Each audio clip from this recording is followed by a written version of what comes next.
বদনা এ কত সুখ আসলে কোনটি আছে? সুখ আসলে কোনটিও নাই স্যার, আপনি সুন্দর করে একটা কবিতা শুনাই, শুনেন তাহলেই বুঝবেন। আবার কবিতা শোনাবো? তোর কবিতা মানি তো ভাইরাল। আচ্ছা কলে। বদনা হলো ফর্সা মানুষ, বউ হচ্ছে তার কালো, এই কারণে বউ বেশি লাগে না তার ভালো। বউটা আবার কালো হলেও বড় ঘরের বেটি, বাপের ঘরত খাসে খালি বড় মাছের পেটি। ভালো খায়া বড় হওয়া এই বেচারির মুখে, স্বামীর ঘরের ভর্তা ভাজি পান্তা কি আর ঢোকে। বউয়ের জ্বালা জামাই গরিব, স্বামীর জ্বালা বউ কালো, দুইজনই কয় ইনকা সংসার ভাঙ্গে দেওয়াই ভালো। দুইজনই ভুলে গেল তার তিন মানিকের কথা, সোনার সংসার ভাঙ্গে দিল এই দুই মাতা পিতা। নিজের ভুলে পথ হারিয়ে পথ ভোলা এই নারী, নিজেই নিজের ঘর ভাঙিয়ে গেল বাপের বাড়ি। ভাবিসলো ভাইয়েরা তার আগের মতোই আছে, আগের মতোই বাসপি ভালো টানবি বুকের কাছে। বাপের বাড়ির যায়া দেখে ভাবনাটা তার ভুল, ভাই ভাবিদের হাতে এখন 20 কাটা আর হুল। কথায় কথায় কথার খোটার হুল কাটা দেয় গায়ে, পাড়াপড়শিও কাটা গায়ে লবণ দিয়ে যায়।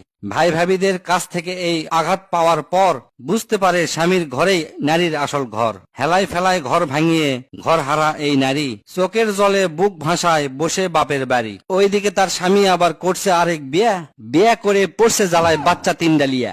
এমনিতেই বাচ্চা 3টার মাও নাই তার কাছে, এখন আবার সৎ মাও তাকে লাগিয়ে থাকে পাশে। খাবার দাবার খায় না ওরা, সারাদিন ঝিমাই, এক রোগলিয়ে বাপটা পড়ছে ফাটা বাঁশের সিপাই।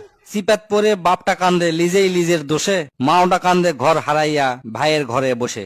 এই যে এত কান্নাকাটি এত চোখের জল, সবই হলো হেলাই ফেলাই ঘর ভাঙ্গিবার ফল। কারো যদি ঘর ভাঙ্গিবার স্বপ্ন যদি জাগে, এক রোগ একটু দেখে লিও ঘর ভাঙ্গিবার আগে।